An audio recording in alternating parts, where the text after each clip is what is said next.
Bonjour Pierre. Bonjour, Danny. Aujourd'hui, tu nous parles de l'explosion. Souvent, là, une bagarre pour une rondelle libre, ça se gagne dans les premiers pieds.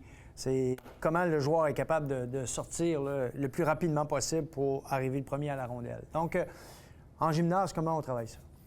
Mais en gymnase, on va travailler avec un concept de pliométrie. Oui. Donc, la pliométrie qui est vraiment la force et la vitesse. Donc, on revient encore avec l'application de la force, mais de le faire rapidement. Donc, comme tu disais, les départs rapides, ça se déroule dans des courtes distances, dans de courtes distances. Donc, on veut être capable d'être très, très explosif, mais il faut le développer. Puis, j'aime beaucoup le concept de développer en étapes. Oui. Donc, on revient encore avec nos 3 étapes, nos 3 progressions. Ce qui est important, c'est le contrôle. Oui. Après, de pouvoir l'appliquer de façon dynamique. Puis après ça, de l'emmener de façon explosive. Lorsque les jeunes travaillent de cette façon-là, un des éléments qui est essentiel, c'est la sécurité. Surtout lorsqu'on parle d'explosion, les genoux, tout ça. Est-ce qu'il y a des consignes particulières pour les jeunes? Oui, je dirais, ce qui est très important, c'est d'être en mesure d'absorber les impacts.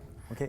Donc, il y a vraiment une étape d'apprentissage d'absorption des impacts. Il faut penser à ses genoux comme des amortisseurs. OK. Donc, quand on atterrit soit sur un coussin ou quand on saute par-dessus un obstacle, mais il faut déjà maîtriser cette première phase-là qui est une phase d'absorption des impacts.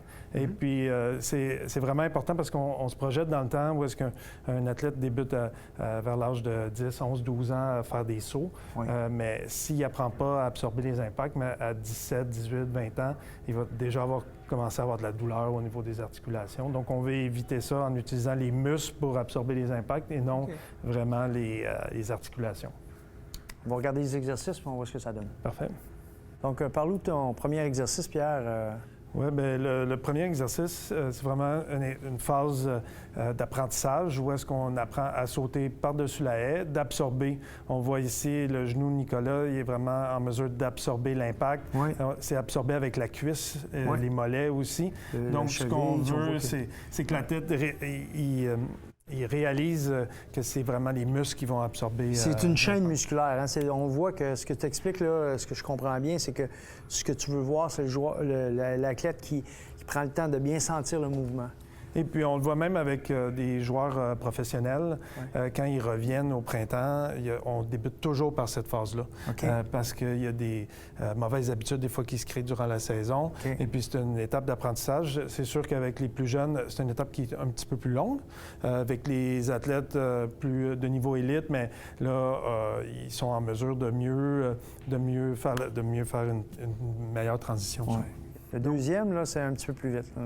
Le deuxième, c'est exactement le même mouvement, mais cette fois-ci, on enchaîne. On enchaîne de vraiment sauter par-dessus les haies de façon plus rapide.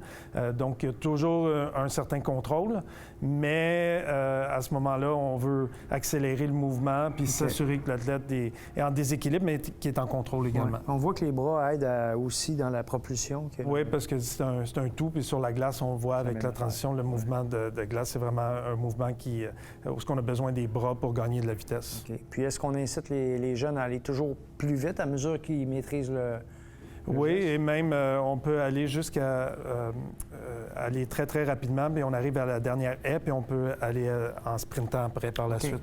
Alors là, Pierre, on a vraiment une situation c'est un peu différent comme schéma.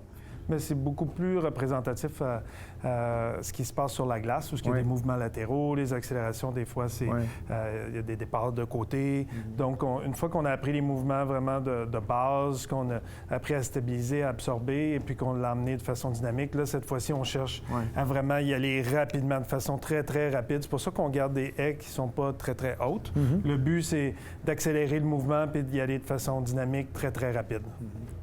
Puis on voit là, avec ce qui se passe sur la glace actuellement, c'est exactement ça. Là. On voit l'amplitude, l'explosion, le croisement, etc. On est dans le même registre. Oui, puis on se prépare aussi à changer de direction. Ouais. Donc, le fait d'être capable de stabiliser, ça va amener aussi à être capable de réagir à ce qui se passe sur la glace et puis de pouvoir rapidement changer de direction. Ouais. On voit vraiment là, que les transferts sont évidents. Oui.